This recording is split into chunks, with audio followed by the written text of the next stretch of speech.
Chapter 6. Conspirators. Katlyn?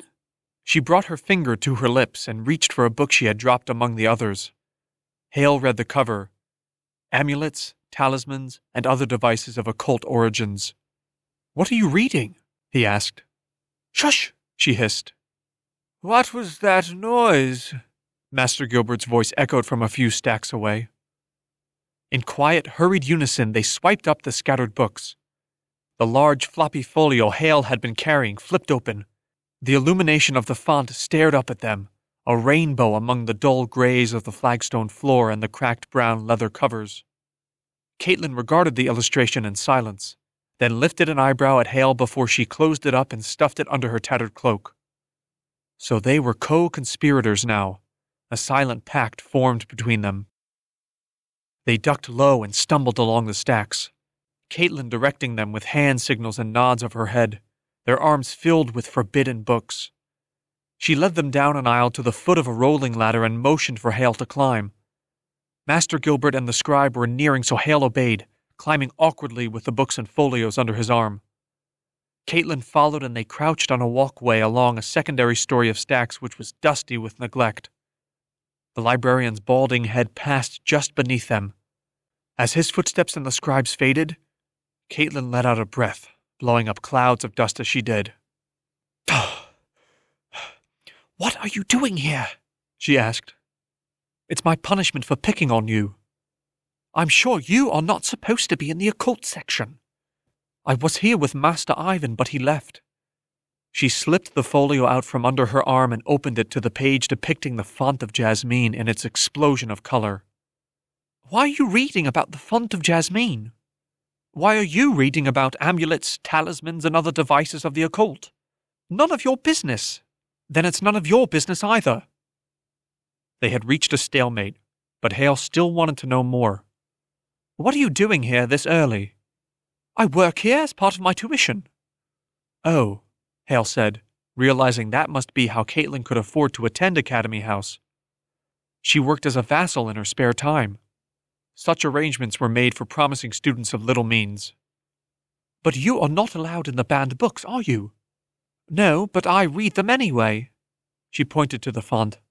"The font has healing properties. Is that why you were looking at it?" Haille shoved his palette back inside his shirt. "No. Why?" "Well, some of this stuff is true." "No, it's not. It's all just nonsense stories." "If you think so," she said, taking back her book and closing the folio. "Listen, I'll put these away. I know where they go. How do you know so much about this section?" She stared at him, unblinking, and he realized her answer without her saying it. "Katlyn, you've been here before. You can't tell anyone." "What are you trying to find?" "Maybe the same thing you are." She opened the folio again, peeling apart the pages at the spine and unlacing the leather binding, her fingers pinching and untying with all the skill of a master librarian. She had done this before, removed pages, and Haille knew they were now breaking one law after another. The vellum wobbled as Katlyn folded it into a manageable size that would fit into a pocket. She held it out to Haille. "Take it. We're not allowed to remove. We're not allowed to be here at all, but we are. I saw you staring at the picture and reading about it. But we can return it when you're done. No one is going to notice it missing." Before he could respond, she collected the books and folios, slid down the ladder, and disappeared into the stacks. Throughout the day, Haille sensed the folded pages from the folio in his breast pocket. He was certain their outline was visible through the cloth of his coat, and caught himself looking down to ensure that a corner was not peeking out when it shouldn't be. For all the disregard he had for punishments and disrespect he harbored for his instructors, this was one infraction that caused his palms to sweat. How could Katlyn Barnes, quiet, studious Katlyn Barnes, have been so cavalier about trespassing in the occult section and stealing pages from library books? It was becoming clear to him that he did not really know her at all. Some of this stuff is true. She had to be mistaken. If the superstitions in the occult section were true, why hide them? No, they were pure fantasy, colorful ignorance, not to be confused with rational, logical truth, just as Haille Hillbourne had written. But then why was Ivan there? So afraid of being discovered, Haille paid, or tried to pay, close attention to the day's lectures. With uncharacteristic determination, he kept his eyes forward and refrained from doodling in his notebooks, even though he heard little in his mind but one word over and over again. True. Instead of the chalkboard, he saw before him that towering jade statue, covered in a skin of flowing water, offering welcome with her slender, outstretched arms, that benign but inscrutable face. No, it's all just fairy tales. He stuffed the pages deeper into his pocket. During the midday meal, when he usually went walking in the lower city, Haille found an alcove in a stairwell where he unfolded the pages once more. The section he had stolen was an entry in an inventory of magical places with healing properties. Partial sections on healing springs and pools were on the opposite sides of the pages. But from what was written, Haille could tell that the other sites were truly just legend, their whereabouts unknown. The Font of Jasmeen was unique among the entries, for its location was recorded. Moorbright Mountain, in the Rimker range. It was no short jaunt. The Rimkers waded on the far eastern border of the kingdom, across the Eastlands, the Lynn and the Liam rivers and the Thestus moors. But still the range was real, the mountain known. Find the mountain, find the font. He dismissed the notion. If it were that easy to find the font, there would be sick children making pilgrimages every day. He was still barred from sword practice as part of his punishment, so he did not see Ivan that afternoon. Instead, he returned to the library, where he continued writing his lines and attending to any tasks set for him by Master Gilbert. The library was too crowded at this time of day for him to sneak back to the band section. Now that he was on the lookout, he noticed Katlyn shelving books and sweeping the floors.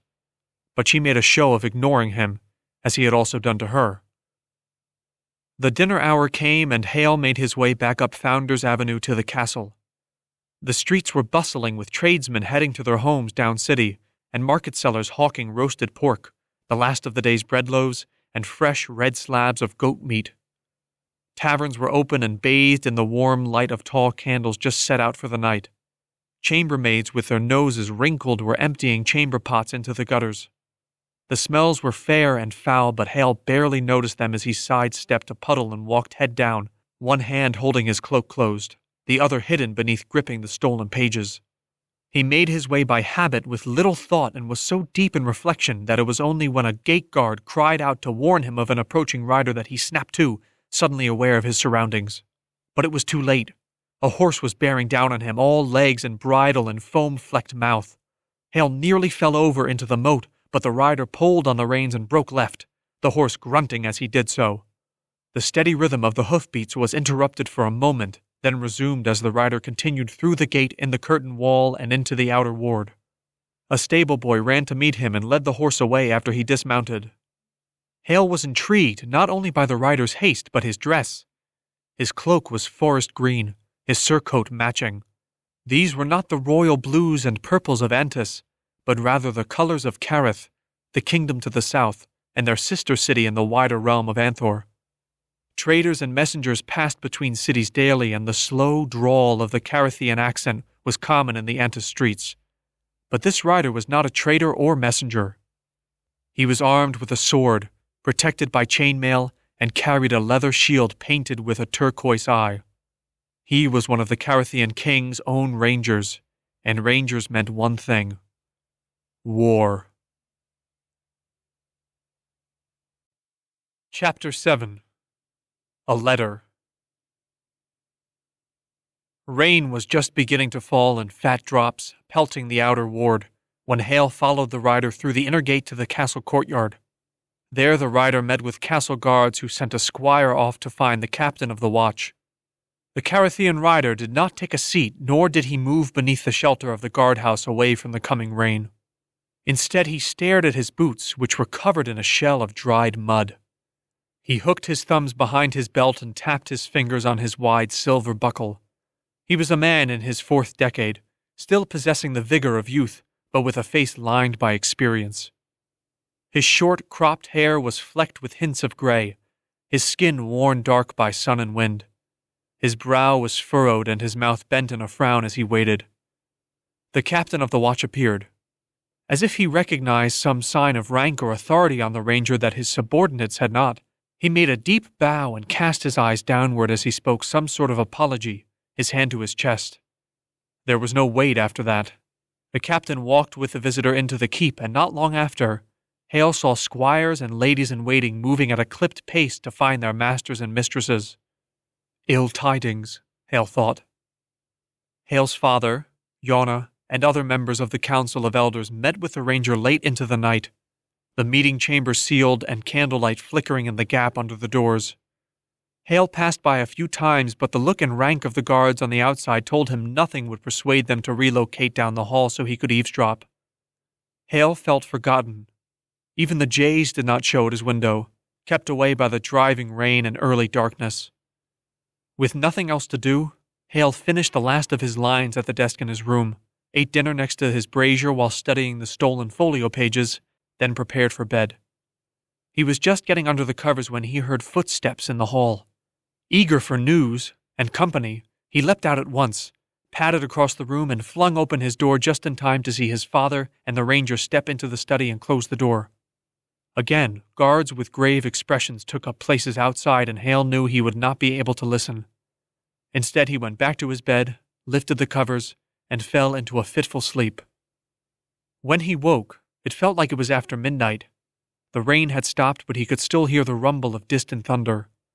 By the darkness under his door, he knew the chambers to be closed for the night. The guards would be stationed at the outside doors. His eyes, adjusted to the dark, detected a faint flicker, an orange aura gleaming off the stone floor. The candles in the hall were snuffed out, but he guessed that the light was coming from his father's study. He slipped out of bed, crossed the room, and opened his chamber door. Sure enough, the door to the study was still ajar. The corridor was silent of voices and empty of any servants or soldiers, so he made his way down the hall and peered into the room. It was weakly lit by a couple of guttering candles. 4 of 6 had flickered out on the candelabrum on the table in the center of the room. One candle, standing crooked in a candlestick, was dripping into a molten pool that threatened to spill over onto the maps that lay spread on the table. The seat where the ranger had sat was still depressed in the center from his weight, but there was no other sign of him. Haille's father was alone and asleep at his writing desk next to the window. A gust of wind had blown open the shutter so that Haille could see thunderheads pulsing with light in the distance. The letters his father had been writing had been blown to the floor. The king was leaning back, his arms at rest on the side of his chair, the quill still hanging loosely in his ink-stained fingers. He was in a finely woven tunic bearing the crossed sword and hammer of the Hillbourne house over his heart. Haille unhooked his father's cloak from the back of the study door, removed the quill from his limp hand, and draped the cloak over his still body, drawing it all the way to his father's neck. Even in repose, he looked the part of king with his rugged features, strong jaw, and wide masculine brow. His nose was well proportioned if slightly crooked from an injury sustained in the practice ring when young. His hair was dark and wavy with wisps of gray behind the ears and on his temples. Such noble features. Shame I have none of them. Haille took after his mother, at least that was what he was told. A bitter irony it was, since she was so loved and he was not. But what else could he expect as the defective child she had died giving birth to? His very face was a reminder of the benign, beautiful queen the people had lost. That King Talimar had lost too. Haille knew he was a constant reminder of the loss, which made him a bitter sight for his father's eyes. Some days Haille could read the pain and anguish in the king's face. Other times, like now, his father looked at peace. Handsome, but vulnerable. Noble, but helpless. Haille could not feel anything but love for him. Some days Haille's chest ached, his painful loneliness driving him to the window's edge. I could do him a favor by simply dying. But now he could do a favor for his father by picking up the papers that had scattered to the floor. He knelt, pulling the pages together. Here and there a stray raindrop had ridden the breeze through the window and landed on the fresh ink, blurring the occasional letter and disrupting the otherwise neatly printed words of his father's hand. The pages were letters written to lords throughout the realm, the wording similar in each, explaining that normally warring tribes from the eastern steppes had been united by a mysterious leader known only as the Magus.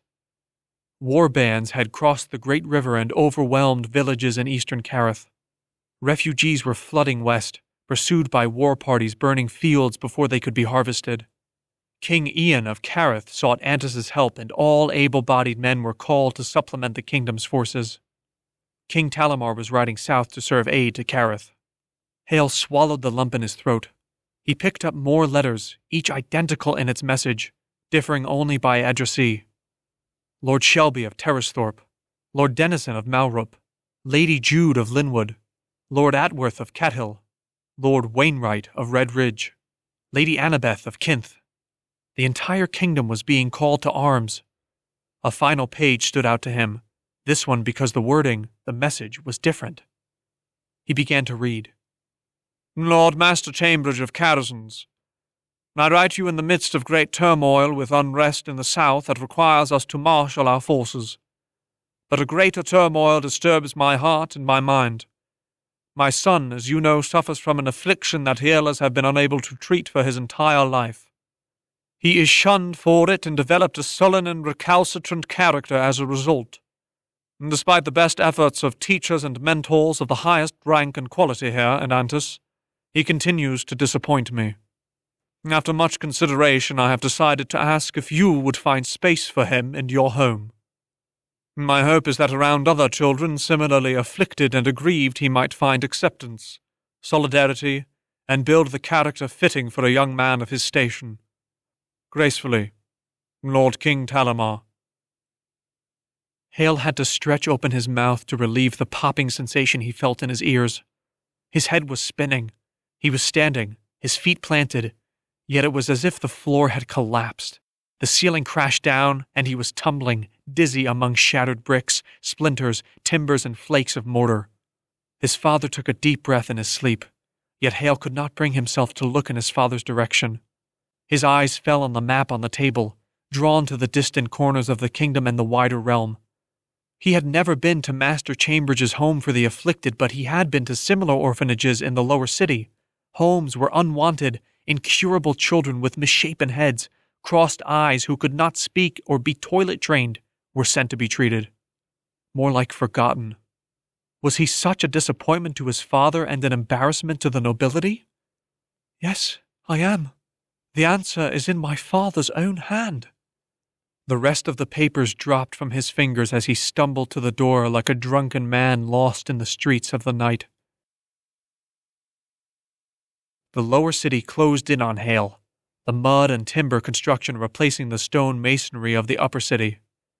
Here the homes, the stores, and the taverns were packed so close together that they threatened to teeter and lean into each other, ready to touch over the streets and alleyways. Haille was glad of it, for he could disappear into canyons of anonymity.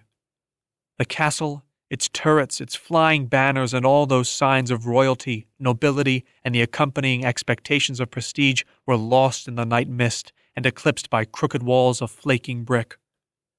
Like the buildings, the people were packed together, forced by the necessity of large families and small purses.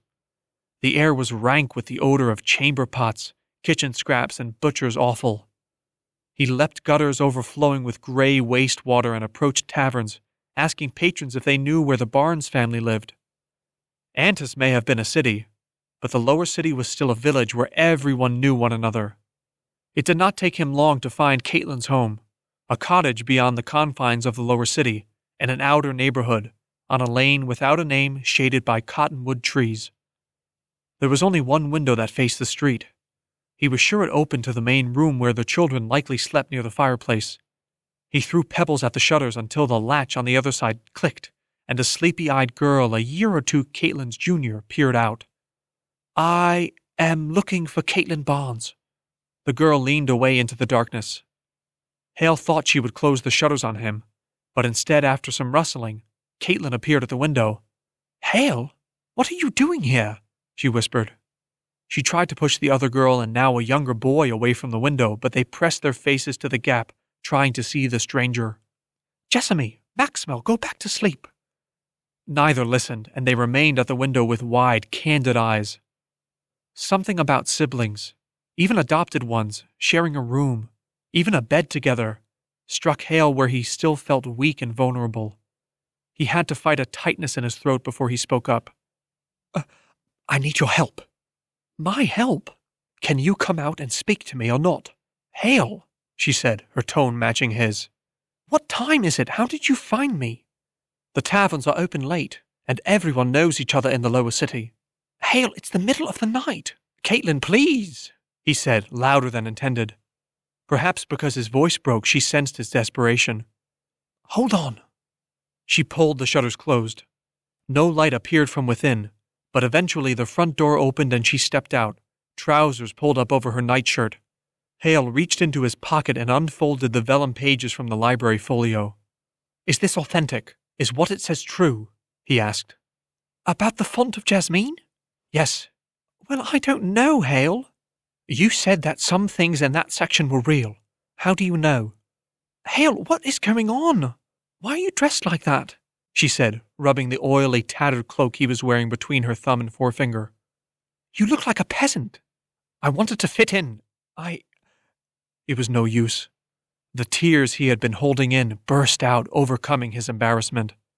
Katlyn looked at him, her jaw slack, but she recovered herself and guided him to the far corner of the yard where they sat down on overturned washtubs. She went so far as to hold his hands in hers.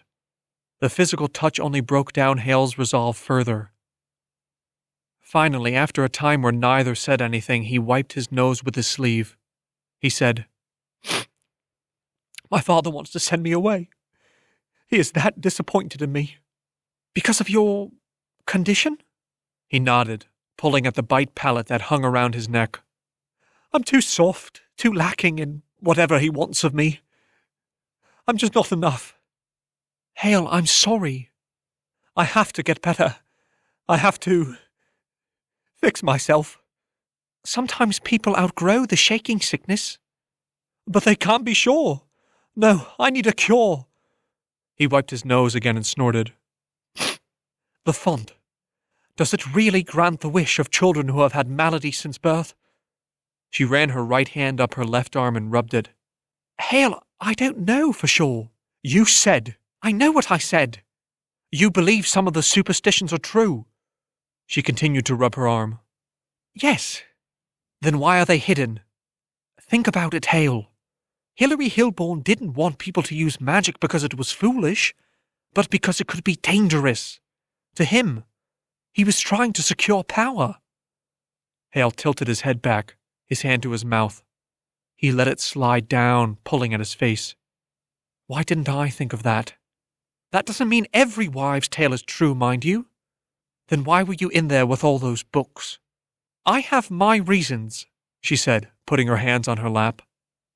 Haille wiped his eyes with the back of his hand. The font is in Moorbright Mountain.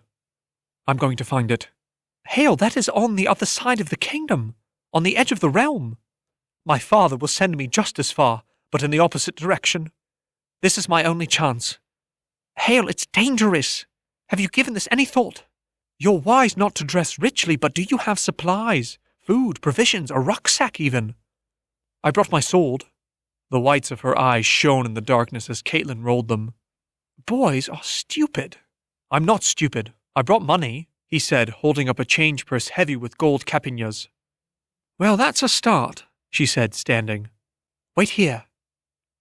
Haille did as she said, holding his head against the palms of his hand, his elbows propped on his knees. He listened to the night sounds, crickets, a night lark cooing for its mate, the flutter of bats overhead. The sky had cleared and clouds of stars spread from one horizon to the next. Haille tried to lose himself in the sight, projecting his mind away from his betraying, disappointing body and into the unearthly, eternal vision before him. But each time he was on the edge of losing himself, those words of his father's flashed before his eyes as if written in the very stars themselves. Continues to disappoint. The pinpoints of light blurred. He put his head back in his hands, this time beating on his skull with the meaty part of his fist. So lost he was in his own self-loathing, he did not even notice Katlyn return from the cottage until she reached out to still his hands. He looked up, startled. She was wearing a traveling tunic and a well-fitting cloak. Her hair was pulled back into a practical ponytail and a rucksack was slung on her shoulder. Another was hanging from her arm. She plopped it into Haile's lap. "Well, come on. Let's go," she said. Chapter 8. Corrigan Lark's Carnival of Wonders. Haille and Katlyn hitched rides on carts hauling pumpkins, squash, and other fruits of the harvest. Haile's favorite carts were those stuffed with mounds of hay. It made it easy to wrap himself in his cloak, lay back on the cuttings, and let the vibration of the cart rock him into a shallow doze. He would wake to the sun winking at him through branches of trees splashed with the colors of autumn, wine, amber, and ochre, rich colors that brought to mind the exotic inks of the folio page that he kept folded in his tunic. At night they slept in thickets, haylofts, or fields not yet harvested. Neither of them felt comfortable staying in a room full of strangers at an inn, especially with a bag of gold capinhas between them. The first night they shivered on opposite sides of the small fire, but by the second night they slept side by side for the sake of warmth. Katlyn had packed the rucksacks with waterskins, salted beef, and stale bread, so they did not want for food in those first few days. She had even hung a small kettle for boiling water on the outside of her bag. Haille thought it impractical, but the first night she boiled water and added pine needles to make tea, he was grateful. He went to sleep warm and congratulating himself on his choice of traveling companion. The trade road, the main artery for east-west travel, was busy at this time of year, and Haille was confident they blended in well with the traders, villagers, and other children skipping a day at the schoolhouse in order to help their parents in the fields. "We'll have to be careful as we get further east. We might even want to avoid the trade road altogether," Katlyn said. "You know slavers like to snatch unattended children." "The Eastlands are truly wild," Haille said. "That is a good idea. Maybe we could find a trade convoy headed to Rivertown. I'd be willing to wait a few days until one came along." "Good. We don't want to end up in leg irons on a slaver bound to Malthorpe. Unless Avenger Red would save us," Haille said. "I'd rather not be in a situation where I'm placing my hopes on an outlaw." "True, but she is an outlaw that stands up for justice. She's a hero." Katlyn made a pocket of air with her cheek and blew out, but said nothing more. On the fourth day the weather turned against them with endless driving rain that stopped most traffic on the trade road and soaked Haille and Katlyn through to their underclothes, forcing them to ask a farmer for lodging in his barn until the rains passed. Katlyn thought it best not to flash their gold about, so they offered to pay for their stay with labor. The farmer was grateful, and so they spent the next 2 days cleaning out stalls. The first day Haille was eager for the work. It kept them from being idle and fought off the cold with exertion. But by the second day he was chafing to be on the move once more. On the third day, despite the threatening clouds, they set off on foot. The walking was slow, the trade route muddy. Their boots were soon heavy with layers of the stuff and the hems of their cloaks filthy. The rain returned, and between Browntree and Kinth the farmhouses were few, so their clothes, dried just the day before, were sodden again. After leagues of wordless travel, their lips blue, their heads and shoulders hung low against the cold, they came upon the outskirts of the township of Kinth. The rain had finally stopped, and the sun setting in the west cast its rays on the colorful tents of a traveling carnival pitched in a fallow field. Torches lit pathways between tents. Music, laughter, and the cries of children drifted through the evening air to them. "I don't know about you, but I could use a carnival about now," Haille said. "What if we are seen? People may be looking for us by now. There are too many people there for us to stick out. We'll blend in fine. After all, don't you want a hot meal?" Katlyn did not argue, but by the look in her face and the way she frowned, Haille guessed that she wanted to travel on. Before she could change her mind, or his, he tugged on her tunic and said, "Come on, what harm could there be?" Corrigan Lark's Carnival of Wonders, as the signboard at the gate read, was a feast for the senses. After long days of relentless travel, they soaked in its delights. Haille found a money changer, and they exchanged 2 capinhas for a stack of pence that they could spend without attracting notice.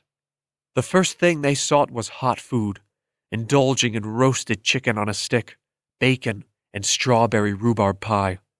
Katlyn helped herself to a cup of hot cider while Haille tried a flagon of ale, which made his head swim and his thoughts feel loose, but generally made his spirits soar in a way they had not in some time. Coming to the carnival seemed the best idea yet, and the night was full of possibilities, their journey fruitful, their goal within reach. Haille found himself feeling optimistic about the future. A news crier passed by them announcing news of the kingdom, but most revelers paid little attention. "Refugees from our sister kingdom Carith flee to Rivertown to avoid fighting in the south. The king promises aid. In the Eastlands, Avenger Red continues to elude capture and act as the bane of child slavers." "See, Avenger Red is a hero," Haille said, poking Katlyn. He was not sure why it was so important for him in that moment to be right, but it was. Katlyn ignored him, wiping the sides of her mouth free of strawberry rhubarb filling. Jugglers tossed pins, then swords, then burning brands between them. Magicians performed sleights of hand, making chicken eggs appear between their fingers and then baby chicks from their sleeves. Jesters jousted, riding on pigs in a mud pit, and strong men challenged each other to arm wrestling matches. All this while, food sellers peddled food roasted on skewers and trinket dealers waved jewelry and medicinal herbs in the air.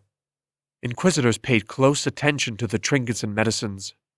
Haille noticed them for the first time since leaving the city. They were clad in gray cloaks with yellow surcoats beneath. They stalked the winding pathways among the tents, the torchlight revealing faces bereft of merriment and full of suspicion. They carried satchels over their shoulders that held heavy tomes full of laws and regulations.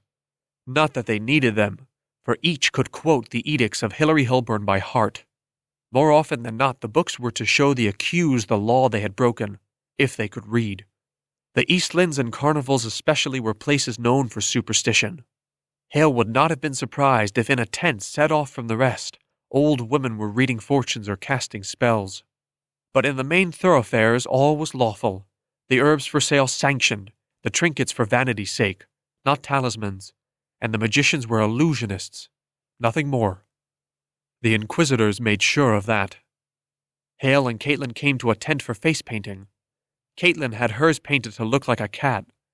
Haille, reluctant to look foolish, chose only to have his forearm painted with a bolt of lightning.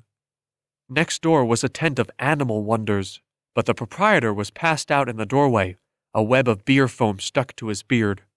The stench of unwashed animals and filthy cages was overwhelming, even outside the tent, so they decided to move on to the next, largest tent of all, a tent with a sign that read, "Dramatic Performances." They each paid 3 pence to enter, but the show was worth the expense. The performers were even better than those outside. A magician caused a rabbit to disappear into a hat, then multiply into 4 when he turned it over. Tumblers twisted their bodies into impossible positions, and using one another as springboards leapt through the air in displays of acrobatics. But by far, the jester, who came out last, had the crowd laughing the most. Haille thought the jokes from the wild-haired, short man in a motley striped costume were the funniest he had heard in his life. He struggled to breathe, his stomach ached, and he nearly fell over more than once. Katlyn did not find the jokes as funny as he, but Haille didn't care. His worries had flown away, his heart felt light, and the laughter free and overflowing. Haille wanted more ale, for he was sure it had something to do with his mood, and he wanted more of this. Happiness. The jester was doing impersonations when Haille started to look for another drink. Katlyn was saying something about it not being a good idea, but he ignored her, his attention already split between the jester, his next impersonation, and more drink. "And who am I?" the jester called out as he began another act. This time his body went rigid as a board before he tipped over on the floor, shaking and writhing like a fish out of water, spit flowing from his mouth as he banged his head on the boards. A voice cried out, "The prince! The prince!" And the crowd exploded with laughter. As a final flourish, the jester opened his breeches, held his member between his fingers, and sent a stream of urine onto his own thrashing legs. The laughter could not reach greater heights. Haille's hands trembled. The tent, for all its size, felt small, hot, confining. His vision blurred, and somehow he pushed through the laughing fools all around him to the edge where he found the flap and ducked under into the cool night air. Everything came back to him in equal and opposite force to the happiness he had just felt moments before. He was in his father's study again, kneeling amongst the letters, his father's own hand accusing him of being deficient, defective, a disappointment. The tents, the torches, the people all became a shining mess of color. He stumbled, barely able to line one foot up with another until he fell upon his knees in a patch of mud, crying uncontrollably. He wept for only a few moments before he was enveloped in a hug, arms wrapped tightly around him and a voice in his ear. "I'm sorry, Haille. I'm sorry. There." His annoyance with Katlyn evaporated. Now he leaned his head on her shoulder and cried until he had no more tears left and could only cough and sniff. All the times he had wept in Yana's arms came to mind. He felt safe in Katlyn's as well. "Aye, leave some room there for decency's sake," a woman's voice said from above them. Before Haille could even look up, a firm but small hand yanked them apart. Katlyn dropped back onto her rump, and Haille tottered backwards, tripped over a tent rope and dropped on his rear as well. Over them stood two inquisitors, a young man with raven hair and a lean face and an older woman with severe grey locks and leathery skin. "You are much too young for such embracing. Where are your parents?" Haille looked at Katlyn, too shocked to answer with her standby story that they were siblings journeying east to help their relatives with the harvest. Katlyn was speechless as well, her eyes wide with fear, her face blanched. The younger of the two inquisitors took their hesitation for disrespect. He bent down, grabbed Katlyn under the arm and dragged her to her feet. "Madame Pallas asks you— Wait, what is this?" the young man said, changing his tone mid-sentence as he gripped Katlyn's upper arm. Katlyn became ferocious, swinging and hitting the man in the belt. He dodged, struck her across the face, stunning her, then whipped her cloak back, took the sides of her tunic at the shoulder and ripped them apart. Katlyn cried out for help, but when the passerby saw the grey and yellow of the inquisitors, they turned their faces away and kept to their own business. Katlyn's upper arm was exposed, and on her bare flesh was a silver band, intricately carved to appear like a coiled, sleeping dragon. Its limbs spinning like burning suns, its tail curling around to mingle with the tongues of flame leaping from its mouth. In the spaces between the slithering body were runes of meaning and origin lost on Haille, except that he knew they resembled some of the writings he had seen in the banned books of the occult section of the library. "Blast it! If that is not contraband, I don't know what is," the young man said. Madame Pallas bent over, cupped the band in her hand and shook Katlyn so that her teeth clacked. "Where did you get this? Don't you know these are forbidden?" "Run," Katlyn said. "What is that?" the woman said. "Run!" Haille realized she wasn't speaking to the woman, but warning him. What happened next came about too fast for Haille to react. Instead he stared, agog, as Katlyn reached beneath the flap of her tunic with her free hand, drew a knife, and whipped the blade across the woman's cheek. Hot drops of blood landed on Haille's face. The woman let out a terrible screech. The younger inquisitor was struck dumb as Haille. Katlyn took advantage. She punched the knife into his thigh. He dropped to the ground, clutching his leg, while Katlyn grabbed Haille, her own torn clothes flapping wildly with her movement, and shouted once more, "Run!" They sprinted between tents, ducking under and jumping over ropes. Haille tripped on a tent stake, and as he scrambled up he looked backwards to see both inquisitors following. A bright red gash weeping blood down the cheek of the woman, and the young man limping along behind her. Haille and Katlyn had no plan. They shared no thought but the impulse to flee. The tents provided twists and turns enough that they were able to lose the inquisitors for the space of a few breaths. But as soon as they stopped to rest, their hands on their knees, their chests heaving, Madame Pallas came around a tent and cried out, "They're here!" They started off again, crossing the main thoroughfare and weaving between couples, families, and packs of children. For a few blessed moments they were hidden by the crowd, but people were staring at them wide-eyed, especially at Katlyn, her hair disheveled, her tunic ripped, and a bloody knife clutched in her fist. Haille yanked her back between two tents just as Madame Pallas emerged from a crowd of stunned onlookers. "We need to hide," Haille said between deep breaths. The air was foul. He wondered if they were near a stable or pigsty. "Here," Katlyn said, sheathing her knife, dropping to the ground and rolling beneath the edge of the nearest tent. Haille followed, then froze on the other side, his sleeve to his nose, as footsteps passed just on the outside of the tent. The stench was even worse now, and Haille recognized it. The tent of animal wonders. It was already dark outside, but the inside of the tent was even darker. All but one of the lanterns had been allowed to burn out. There was no one touring the inside. Haille imagined customers were turned away by the sight of the proprietor passed out in the entryway. Not to mention the stench. The cages were arranged in a circle along the outer walls. The exception was one large cage looming in the center of the room next to the tent pole. Madame Pallas called out to her apprentice just on the opposite side of the canvas wall. Haille prepared to run for the entrance, but her footsteps receded, followed by the grunts and uneven footfalls of her limping apprentice. Albino bats, two-headed turtles, and three-legged goats stared back at him from cages with the wary look of animals often beaten. Haille was wondering how long they could hide there when he thought he heard a new voice behind him. He turned but only saw Katlyn staring into the largest cage. "What did you say?" Haille whispered. Katlyn did not answer, but something big, moved in the cage.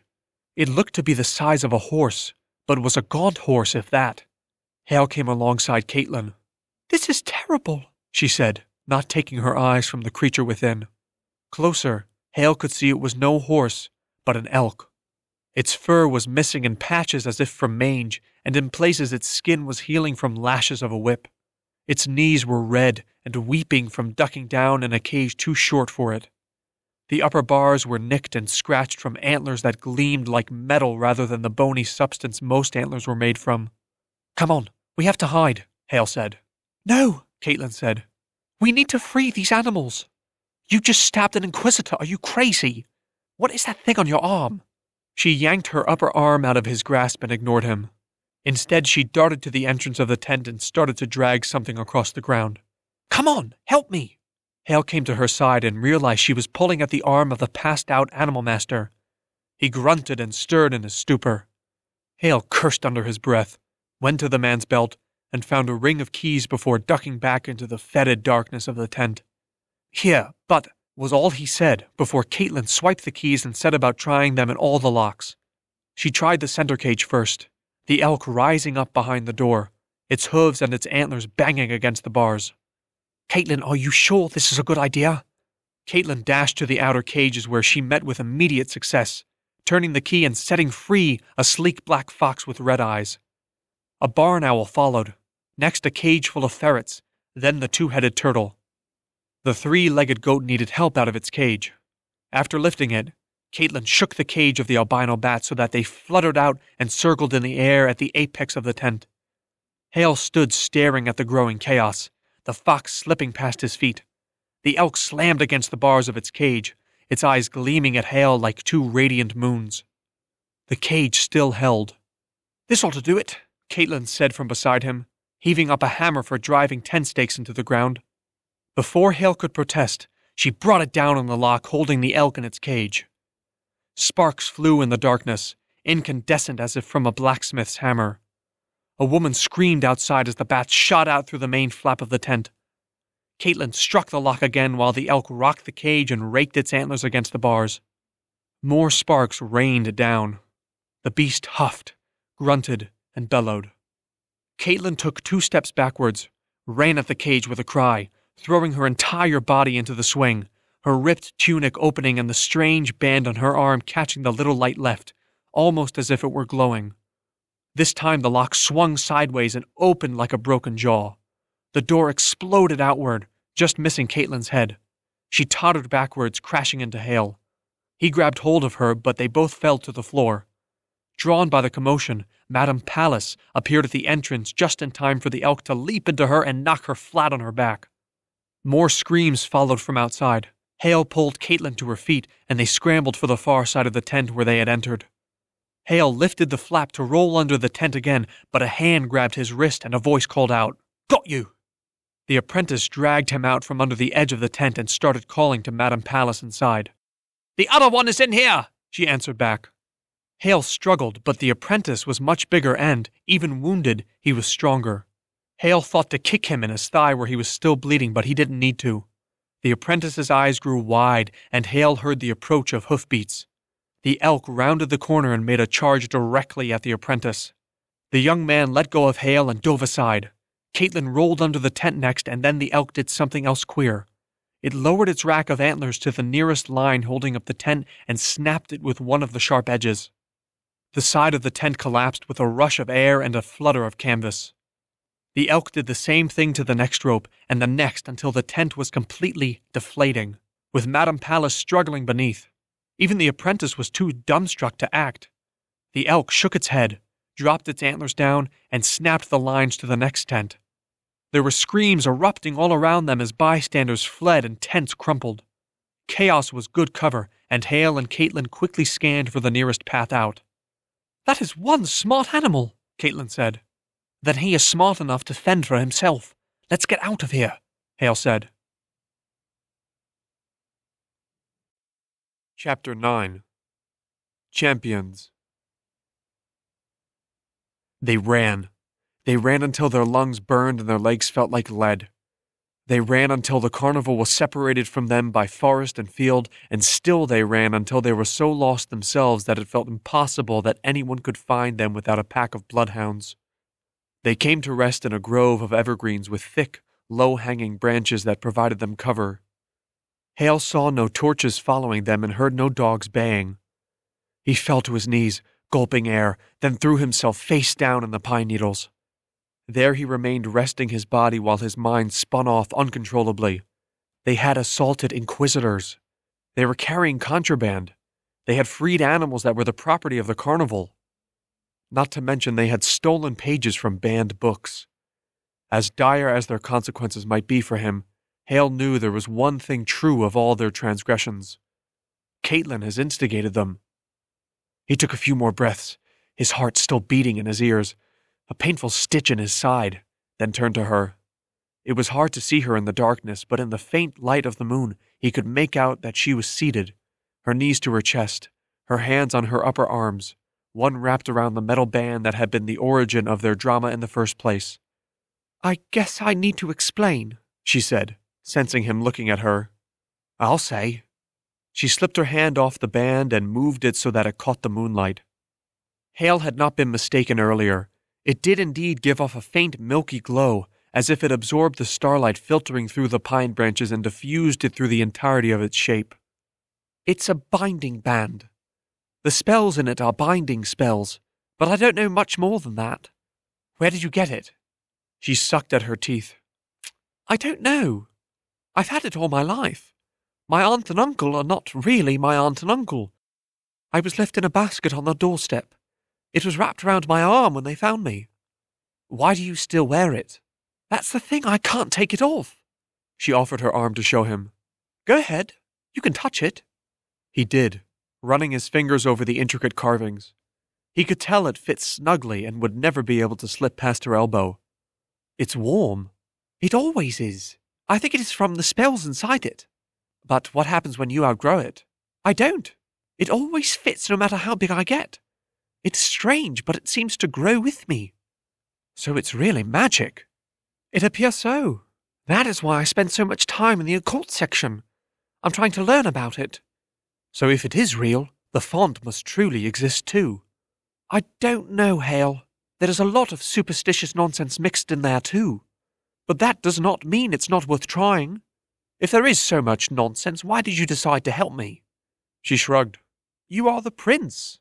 If I helped you find a way to be healed, magically even, perhaps you would protect me, help me learn what this thing is." Haille felt a strange sense of mistaken identity. He was the prince, but he never felt like he could protect anyone. He was often overly concerned with protecting himself from ridicule.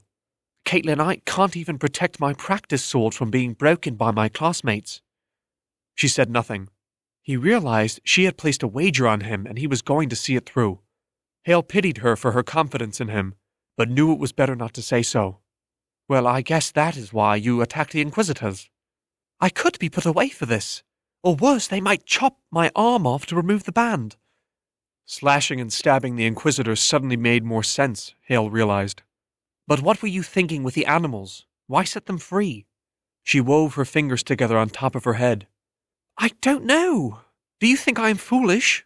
"I just don't understand why it was so important when we were trying to hide." Haille shook his head. Katlyn whispered, "It's just that I thought." "You thought what?" "I just thought I heard the voice." Katlyn looked back in the direction of the carnival. "In your head?" "No, the elk. I heard him ask me for help." "That's crazy," Haille said. but then remembered the voice he had thought he had heard in the tent. He dismissed the notion. Animals could not speak. Well, they are free now. We've done our good deed. What is next? Katlyn sighed. You still have your change purse? Haille realized that in all the turmoil he had not thought to check it. He searched his belt and let out a loud breath when he found it. He held it up and shook it, the capignas and pence inside jingling. Good, Katlyn said. I have a plan.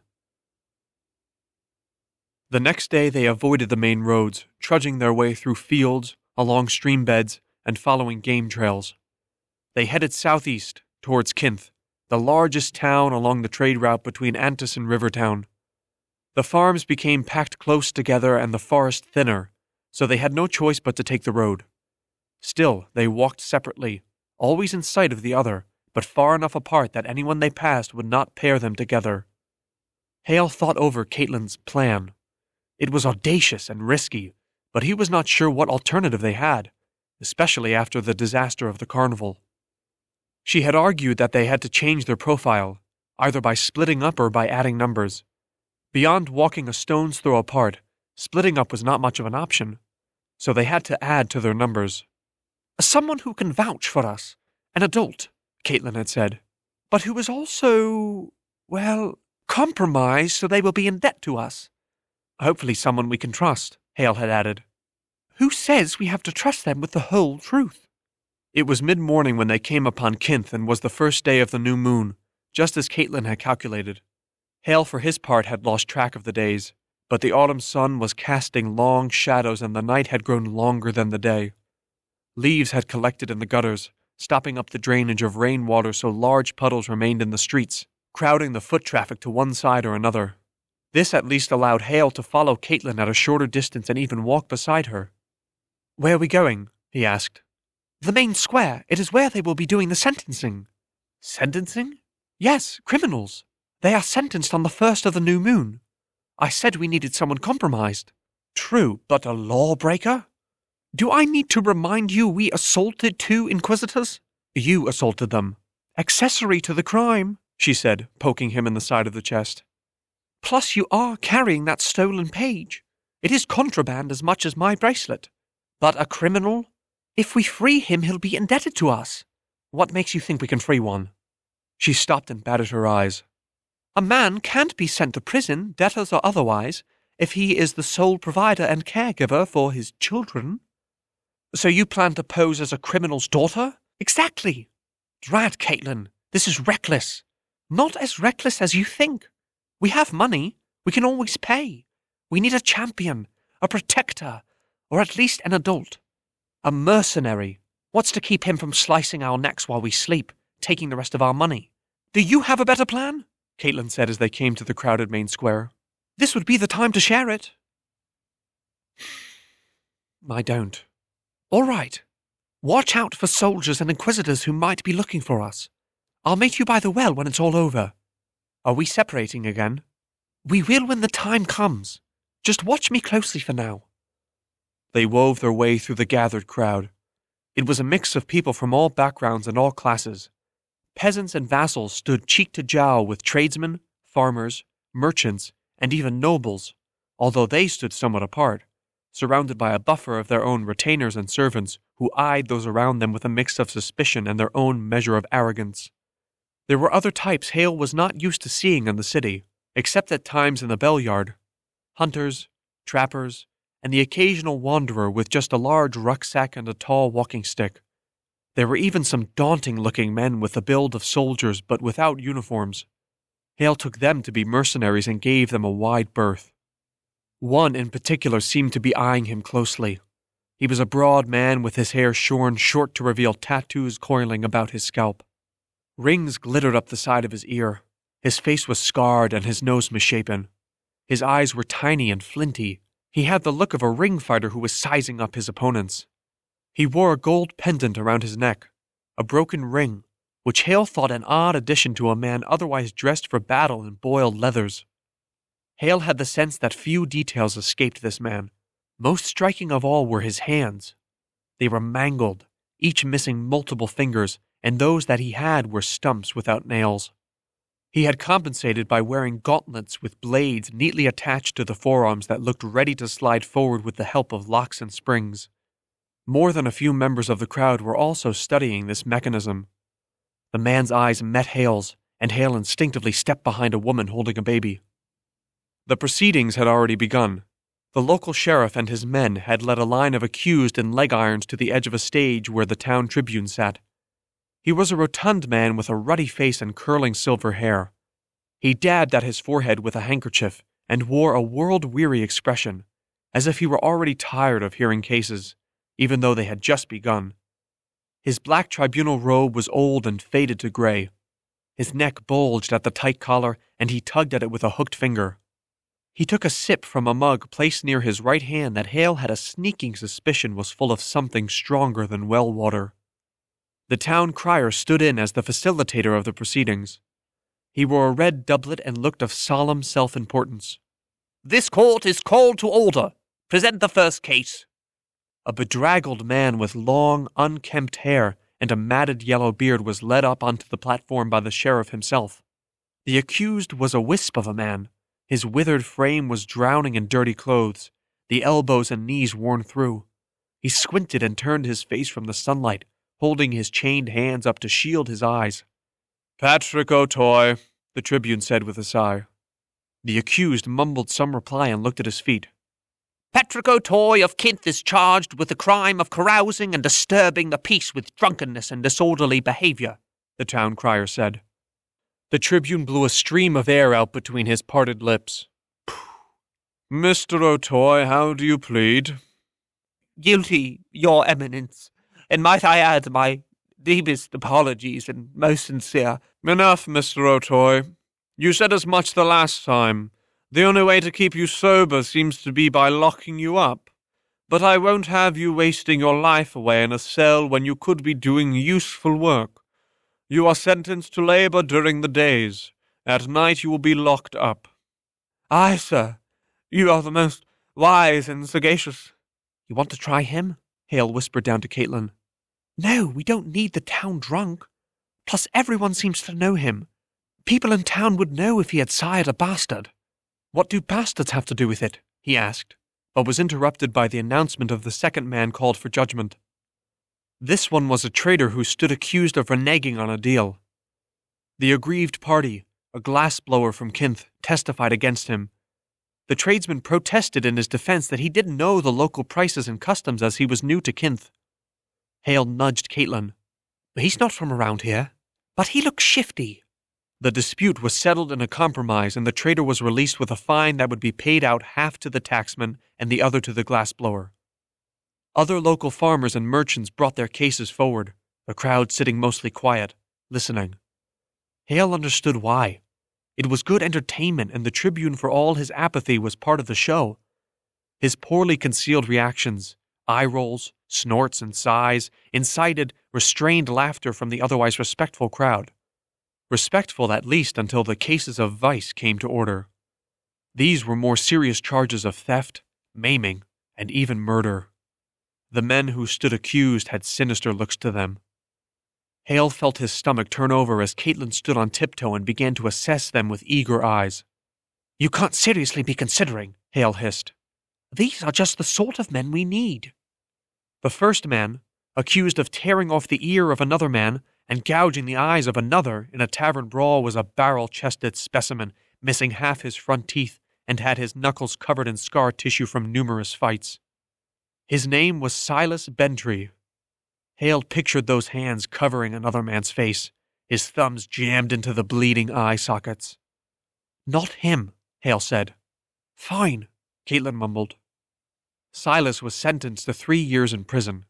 As they led him away, Haille noticed the tattooed man with the mangled fingers push through the crowd and move closer to Silas and whisper something in his ear. Silas smiled and let himself be led away. He certainly did not look like a man who believed he was about to spend 3 years in a dungeon. The next criminals were accused of either too grievous of crimes or simply looked too dangerous.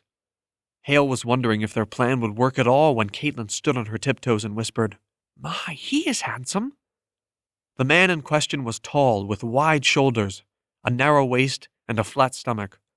a man built for labor, yet his facial features were fine, with a narrow nose, full lips, and eyes that were striking pools of blue beneath sandy brown locks. A poet's face on a fighter's body, Haille thought. As if the poet-fighter had just sung a love song to Katlyn, she stepped forward and disappeared towards the front of the crowd. Haille thought her expression looked to be one of pure idiocy. "Cody Youngblood, of parts unknown," the Tribune said, reading a page of parchment in front of him, stumbling over the strange name. "You are a visitor to this town?" "Aye, my lord," he said, casting his face downward but looking up at the Tribune, his expression the picture of respect, yet there seemed to be a hint of a smile at the corner of his mouth which he could not repress. "You stand accused of deflowering a maiden who was betrothed to another man." Now the crowd broke into murmurs. For this case and its salacious nature, everyone had an opinion, the women especially. "I'd let him deflower me, betrothed or not," one woman said to her companion near Haille. "Me too," said the woman next to Haille who held a baby and wore a wedding band. Both women giggled to themselves. Haille searched around for Katlyn, but she was nowhere to be found. Instead, he was shoved aside by a large woman in a stiff skirt who was pushing her way up to the front. Haille felt his temper flare at her rudeness, and not to mention some disgust at her ungainly appearance. She was tall for a woman with square shoulders and unevenly bulging buttocks. Her head was covered in a shawl, the end of which was draped over her mouth, for modesty's sake or perhaps out of shame for even that half of her face. Haille could see she was weathered, crinkled, and had a prominent nose.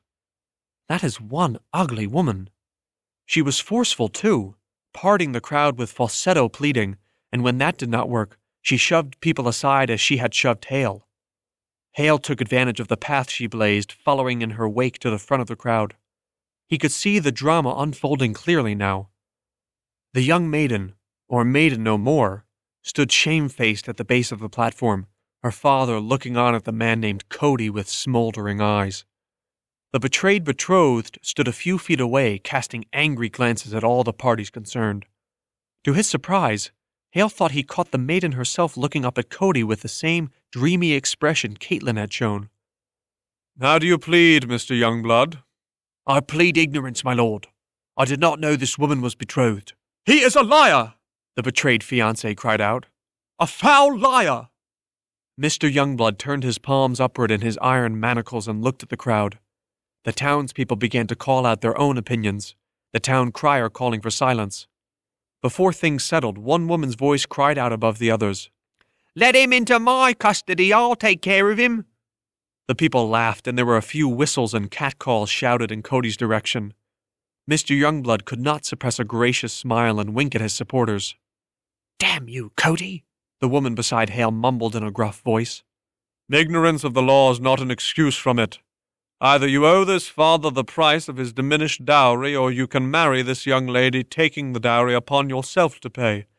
If you cannot pay, I sentence you to a year in debtor's prison." Handsome he was, but by his dress of well-worn breeches, scuffed boots, and faded tunic with unmatched buttons it was clear Cody was not a man of great riches. "I cannot pay, my lord," he said. "Then 1 year it is." As the Tribune gave the sentence, the ugly woman beside Haille took a deep breath and stepped forward as if to speak, but before she could, another voice cut her off. No, he is my da." It was Katlyn. She had moved herself to the front of the crowd and now pleaded with the Tribune from her knees. "What is this?" the Tribune said, cocking his head to the side. Cody did the same, an identical quizzical look on his face. "He's my only parent left. Me mother passed last spring. Da has consoled himself in the arms of one mistress after another. Please have mercy on him. He's a broken man, and I'll be indigent without him." Mr. Youngblood, recovered, embraced the charade as only a condemned man could, squinting his eyes and feigning tears to the best of his ability. The ugly woman beside Haille cursed. "She speaks the truth," Cody said. "She was the love of my life, and when she died—" "Of illness," Katlyn interrupted. "He tended to her to the best of his ability, the most doting of husbands." "I was a broken man," Cody continued, now falling to his knees and reaching out to Katlyn with his shackled hands. "Please don't take my da away." Haille heard a woman sniff beside him. One of the men cleared his throat, then mumbled, "Let the poor chap go." Haille was astonished that anyone believed the melodrama unfolding before them, but to his left and right he could see the crowd was swept up. "Can anyone vouch for this girl who claims to be the child of this man who stands sentenced?" Haille thought that perhaps this was his cue to enter the stage, in character, but the ugly woman beside him beat him to it, speaking in a crude, high voice. "I speak for them. I know them from the town of Bathis." "And you are?" the tribune said, squinting at the woman who kept her scarf before her face. "Rosalind Witherstrop of Bathis." Haille was astounded. The crowd was now chanting for Cody's release. The men commented that it could have been any one of them up there.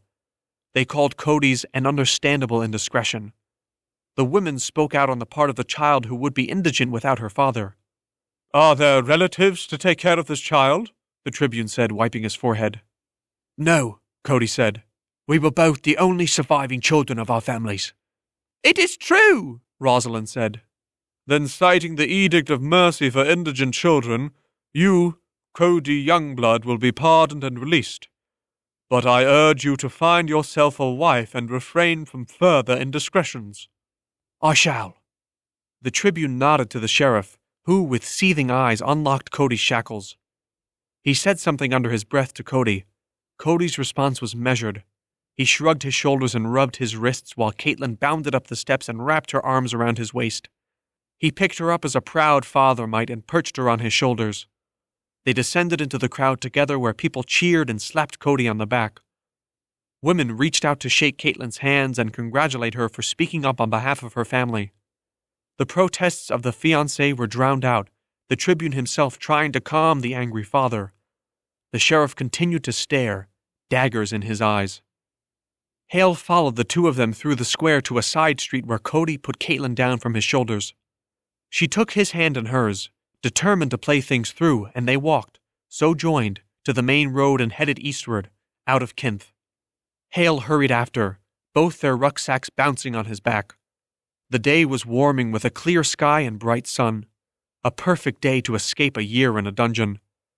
Playing his part, the proud father walked with a swift step, eager to put the town behind him. Katlyn still held his hand and even skipped merrily as they passed the last houses of Kinth and were surrounded by fields. Haille was not sure how long the play would last, so he kept following at a distance. In half an hour they reached an inn and tavern. Cody stopped at a vendor's booth to purchase some bread, which he shared with Katlyn as they walked through the side yard of the inn and to the stables out back. Haille hurried to close the distance. When he rounded the corner, the stable yard was empty. He was ready to run into the back door of the tavern when, on a hunch, he went behind the stables. There, on a pile of hay, was one of the stable boys, reclined with his hat over his eyes. Another was stuffing a pipe with leaves to smoke. They both were indifferent to the father and daughter pair that had just slipped by and stopped a safe distance past them at the edge of an apple orchard. Haille rushed up alongside them just as Cody released Katlyn's hand and started to question her, their performance over. "All right. What is your game, girl?" he said, his mouth full of bread. He swallowed, spied an apple he liked in the branches overhead and twisted it out of the tree. He noticed Haille for the first time. "Hello there," he said. Katlyn did not hesitate. "This is Derek. He is with me. We are on a quest, and we need your help, your protection. We need a champion." "A quest? What kind of quest? Is there treasure or maidens?" he said with a good-natured grin. "There are rewards. We can pay you," Katlyn said. "But I don't need to remind you that you are already indebted to us." "And I am grateful. You are not really my daughter, are you?" "I don't think so." "And you are not my son?" "Certainly not," Haille said. "Good. So what is this quest?" Cody asked, picking 2 more apples and tossing one to Katlyn and offering the other to Haille. Haille did not take it. "Are you going to pay the innkeeper for those apples?" he asked. "Sure," Cody said and looked at Katlyn. "You might want to tell your guard there to stand down. I don't like the way he's looking at me." Katlyn nodded at Haille, who realized his hand was resting on his sword handle. He removed it and took the apple from Cody. They had not eaten all day and he took a generous bite of it. "So what is this quest?" "We are seeking a font of antiquity. It is in the Rimkers, under Moorbright Mountain. We need an adult to accompany us. To guide you? That is no trip for youth to make alone. We are both 14. And a wise and sagacious 14, I'm sure, he said, sitting down and leaning his head back against the trunk of the apple tree. Katlyn paused, looked to Haille, then started again. We can pay you. Cody pointed a finger at her and nodded. Now we're talking. But you will have to take orders from us. He said, twisting his mouth into a frown. That might be a problem, as I only take orders from one, man. Nice dress there, Captain. Haille and Katlyn turned in unison to see the tall, lumpy, ugly woman who had introduced herself at the trial as Rosalind of Bathos. But now her headscarf was removed, and they both could see that she was a man whose face was covered with a sheen of sweat and wore an exasperated expression. Cody, by the gods above and below, I swear, he said, lifting a skirt over his head. Strapped to his body were pillowcases stuffed with hay in order to give him a more rotund shape. Beneath he wore a traveler's tunic, a thick belt, and even a sword. Leaning against the well beside him was a polished walking stick made of ebony that reached the height of his head. His chin bore a slight scar that looked to have been made by a nick with a sword. His features were brawny and martial. His eyes had a piercing quality like that of a man who was used to being in command. Where did you get that dress? Cody asked. From the same maiden you deflowered. She didn't want to see you rot in jail, he said, stripping away the pillowcases. Under all the layers he had begun to sweat profusely, and he unbuttoned his tunic. She's a sweet one, Cody said. Cody, why can't you? The captain stopped, shaking his head. He didn't finish his sentence. It was as if they had this conversation before. Instead he turned to Haille and Katlyn. Are these children yours? No, sir. They are on a quest. These whelps? These whelps just saved your friend, Katlyn said. The captain, as Cody called him, rubbed his chin, saying, That is no country accent. Katlyn blushed. As I was thinking, Cody added. It does not matter where we are from, Katlyn countered. We need protection, and we can afford to hire you. The captain leaned back on a tree now as well, taking his walking stick in hand and tapping its end in the dirt. And what is it to keep us from robbing you right now? Because your friend is indebted to us. The captain shrugged. And because you are a member of the Order of Vauban. Cody stopped chewing. The captain leveled a steely stare at her. The order was disbanded many years ago. What does a child know of those things anyway? I know enough to recognize that you carry a fighting rod as well as a sword, and I saw the tattoo on your chest when you unbuttoned your tunic. She has you there, sir, Cody said around bites of his apple. The captain knelt down before Katlyn. You know a great deal for a young lady. Tell me about it, Haille said, quite astonished himself. I read a lot. Things you shouldn't, the captain said. Katlyn did not reply, but tipped her chin up defiantly. The captain stood up, turned, and paced in a tight circle, gesturing with his hand that held the staff. Let's see, city accent. Although you put on some good peasant speak back at the trial there. Access to books you should not have access to, and although you are dressed as ragamuffins, that sword your friend has there is no cheap blade. My guess is that you are two noble children who are running away, but from what I don't know. But you have an obligation to protect life, especially the lives of the most vulnerable, and as children out away from their homes, we are most vulnerable, and should be returned to your parents. The Order of Vauban was disbanded anyway, the captain said, narrowing his eyes. Then that is why we will pay you, Katlyn said. Sounds good to me, Cody said. The captain glared at him. We'll need names if we're in your employ. I'm Martha. This is Derek. I'm Valentine Manderley, the captain said. But you can call me Val. You already know Cody. Those are our real names. Maybe at some point you will share your own. Katlyn raked her lip with her teeth. Haille instinctively moved his hand to his change purse. Would they want some payment up front? How could they trust them? What was the Order of Vauban? But before he could ask anything, they heard the sound of horses approaching from the far side of the stables. Haille looked back to see the two stable boys fleeing in front of a cadre of men on horseback. There were too many to count, and more than enough to outnumber them. Haille took in their spears, their ringmail, and their war helms through the cloud of dust rising about them. His eyes stopped roving when they fell on the tattooed man with the mangled hands and bladed gauntlets. The riders surrounded them. Cody jumped to his feet. Val unsheathed his sword and tossed it up to Cody, then twirled his staff in front of him. Haille drew his sword as well, but the riders were not dissuaded. They lowered their spear points, surrounding the four in a circle of blades. "Well," the man with the mangled hands said, "it's a pleasure to see you again. I am Vonaldes of Illicain. I'll forgive you if you have not heard of it. It's an island far off in the Western Ocean. But I have heard of you. It seems the whole kingdom is looking for you, Prince Haille." Chapter 10. Chancellor Annabeth of Kinth. At a wave of Vonaldes' mangled hand, the riders dismounted in unison. They kept their spear points trained on their captives until they could move in close enough to confiscate their weapons and bind their hands. Among the riders was Silas Bentry. "Out a little early from your sentence?" Val commented as Silas took his staff from him. "A well-placed bribe can work wonders," he replied, moving to Haille and taking his sword. He checked him for smaller weapons and uncovered his bite palette. He rubbed the crescent-shaped rows of teeth marks. "What is this?" Haille felt no obligation to answer, but Katlyn did it for him. "The prince suffers from the shaking sickness." Silas's heavy-lidded eyes opened wide. "It's not contagious, is it?"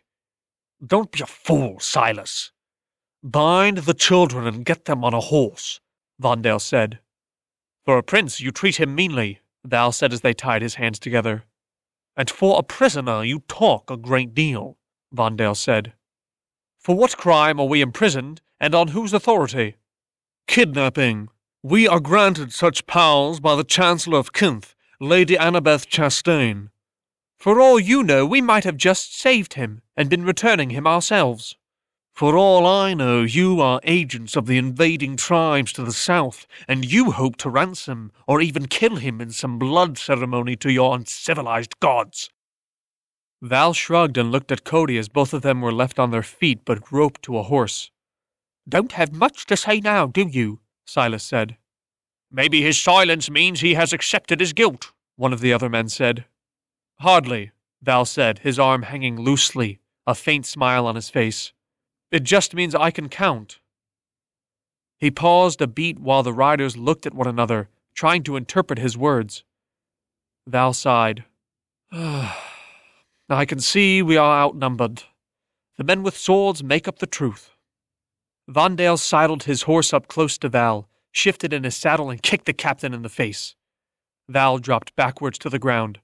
As he struggled up, Val was laughing, blood dripping from his nose. "Stop it!" Katlyn cried as Silas picked her up and placed her on a saddle in front of Haille. The men paid her all the attention they would a sack of baggage. Cody moved as close to Val as he could, tied to a different horse as he was. "Are you all right, Cap?" "Never been better," Val said, spitting. "Oh, seems I see twice as many of them now." Some of the men laughed despite themselves. Vonaldes glared at them and the chuckling stopped. "Let's see if they can keep up with the horses," he said, and kicked his horse into a trot. "This can't be good," Haille mumbled to Katlyn. "They don't look like common outlaws," she whispered, turning a bit in the saddle in front of him. "They are well equipped. These are good horses. They really may be working for the Chancellor." "Then they will have a lot to answer for," Haille said, his wrists burning where the ropes were tied so tight that they chafed. The riders did not seek to hide themselves or their hostages the ways outlaws might. They rode at a medium trot down the trade road and through the town of Kinth, passing by farmers hauling their loads in their wagons and women carrying firewood on their backs. It was the children whose stares lingered the longest. Not on Haille or Katlyn, but rather on Val and Cody, who were forced into a brisk run to keep up with the trotting horses. Their faces were red with exertion, their clothes and hair sticking to their sweating bodies. Haille felt a pang of guilt every time he looked back at them. "What order did you say they were a part of?" "The Order of Oban. They are an order of knights sworn to protect life over all things. Why haven't I heard of them? They were disbanded a decade ago when we were little, during the Sea Wars. Disbanded? The war was instigated by Carisons. They were trying to take lands from the inhabitants of the Caswell Islands because of the gemstone mines there. The Knights of Oban chose to side with the people of Caswell. Against the High Council? Yes, but the Caswell Islands belong to Carisons. They do now. The Islanders and the Knights of Oban lost. It was why they were disbanded, but some still adhere to their beliefs.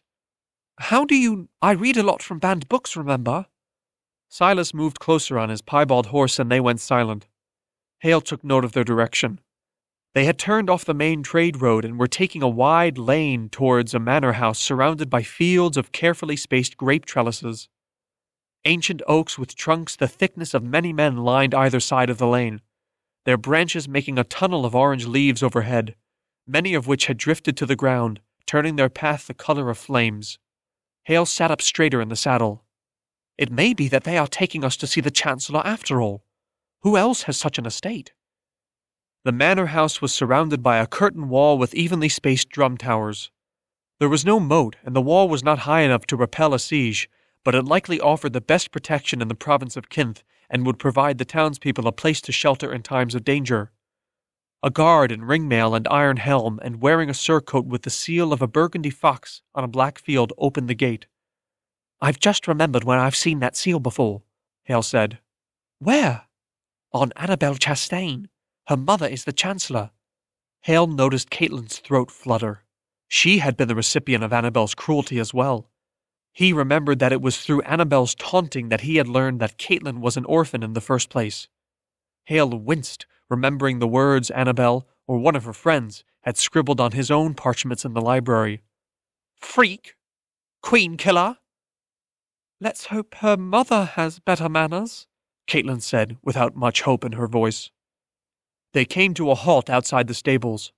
Val and Cody collapsed to their knees, their heads sunk so low that their chins touched their chests, their bellies expanding and contracting with their labored breathing. Stable boys took the horses without a word. What about those two? Silas asked Vonaldes.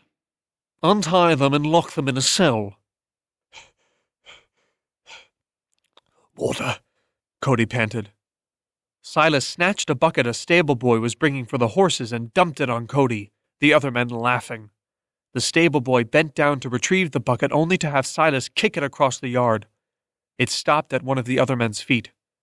The man glanced at it without a smile. He was a hulking man with a face buried beneath a bush of a beard, with unruly hair to match. He had not said a word for the entire journey, nor did he laugh at the jibes and jokes of his comrades. Instead, he picked up the bucket and gave it to the stable boy with both hands.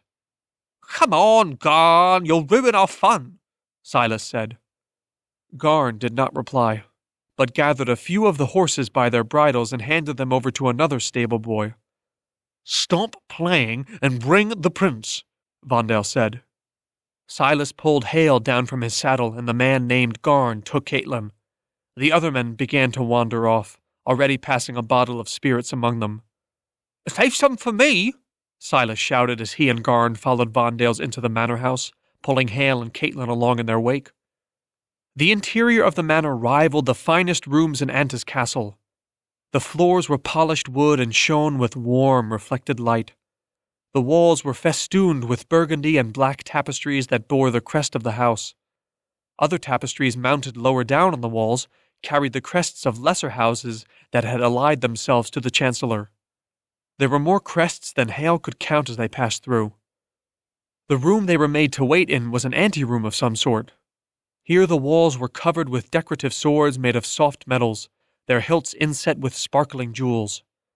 Half the jewels of the Caswell Islands are here, Haille said, his eyes dazzled. With a nod from Vonaldes, Garn and Silas untied them, but it was clear they were still prisoners and not going anywhere.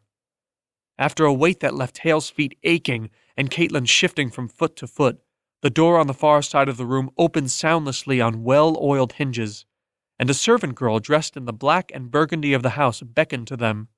Lady Chastain will see you now. The next room was a receiving room with Lady Chastain seated across a long table from them. She wore a floor-length gown of black thread that glittered with her movements. Her hair was wrapped in tight braids, with silver threads woven in so that the shape brought to mind a crown. Tall windows that reached to the ceiling stood behind her, and Haille could see the sun setting on endless rows of vineyards, the trellises curving gently in their rows with the contours of the land. At the table to either side of the Chancellor sat two younger women who took after her in their faces and dress. They could only be her daughters, but Haille was quick to notice that Annabel, who would be younger than they, was not to be seen. "Prince Haille," the Chancellor said, rising. She was taller than Haille expected, taller than most men. She spread her arms and balanced her hands on the table, touching it with the tips of her fingers. She moved with grace, like a dancer, and with an efficiency that kept the rest of her body still and unwavering, free of needless or nervous movement.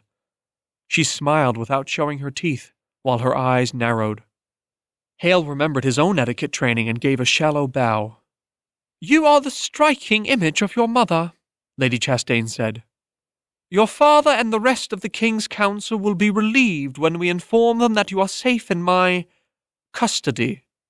Haille imagined that most of the council would be disappointed he was not dead in a gutter, with the exception of Yana, of course. His father, he was not as sure. "Your men show strange hospitality," Haille said. "They could not be sure you were the prince and not the two criminals that attacked some inquisitors at the local carnival. Strange that they match your description so closely." Haille held his tongue and forced himself not to look at Katlyn. "Your man Vonaldes seemed sure enough to address me by my title." The Chancellor waved his remark aside and leaned forward, glowering at him. "Their methods are earnest, but they have your best interests in mind, to protect you from outlaws, even yourself. The rumors are that you were kidnapped. Others suspect you ran away. What does bring you so far from your home when the winds of war are stirring?" Haille's mind was blank. With all that had happened, he had not thought out a new story to explain where they were. Katlyn cleared her throat. "The prince was sent on an errand by the king himself that required secrecy. It was simple court rumors that he had been kidnapped when he was not seen for a number of days. Typical for court gossips, my lady." Chancellor Chastain moved nothing but her eyes in Katlyn's direction. One of her daughters sniffed. The other looked down at her fingernails. "Who is your companion?" she asked in a low voice, her face unreadable. "This is Katlyn Barnes, my friend and classmate. She was chosen by my father to—" "Don't insult me with your lies, Prince. If you had been kidnapped, you would have been eager for the safety of this manor. Had you been on a mission, there would not be heralds and criers announcing your unexplained absence. Which leads me to conclude you are running away for what reasons I cannot fathom, but because you choose to deceive me, I have no choice but not to trust you. My obligation is to king and council, and I will hold you until I can return you safely to the city." "We are not your prisoners?" "No, you are my guests." She snapped her fingers and more servants entered from side doors. Among them, to Haille's surprise, was Annabel. She was dressed to match her sisters and mother in a shimmering black gown with burgundy sash, but she also wore the same burgundy head wrap as the servant girls. She curtsied to her mother and sisters, then gave curt orders to the servants to escort Haille and Katlyn to their rooms. She did not acknowledge Haille, but she sent a glare at Katlyn that could have frozen water. Lady Chastain had already risen and was leaving, followed by her two older daughters. One of them stopped, walked alongside Annabel, and said, "Your classmates will see you for what you are now." "Fitting." Her heels clicked together as she turned and left the room, taking short, quick steps to catch up with her mother and sister. Once the door had closed behind her, Annabel turned to one of the servant girls, an underfed waif of a thing, and slapped her across the face. "Shite rolls downhill," Vonaldes chuckled. "Stop staring," Annabel snapped. "Get them food and water. You get them clean clothes and bath water. They both reek."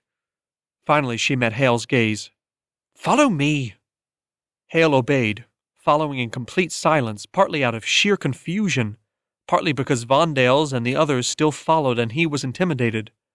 Annabel led them up a grand, sprawling staircase set in the foyer of the manor house. It opened into a corridor where their footsteps were silenced on rugs with intricate patterns woven into them. The rooms to either side held canopied beds and gold-framed mirrors. But Annabel did not stop at any of them. Instead, she took them through a narrow door at the very end of the hall that opened on a narrow servant's stairwell. Annabel climbed quickly, as if familiar with the twists and turns. They emerged on the 4th floor, a level with smaller rooms and unadorned brick walls.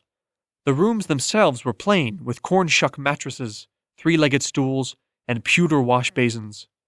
These were rooms for servants when nobles came to stay, and the slight was not lost on Haille. Annabel showed them to a double room, kicking the door open with a bang. "Go in," she said. They had no choice. Haille plodded through the doorway, Katlyn following. He glanced into the hall just long enough to see Vonaldes smirk and Annabel scowl before she slammed the door in his face. They both listened, side by side, as the key turned in the lock.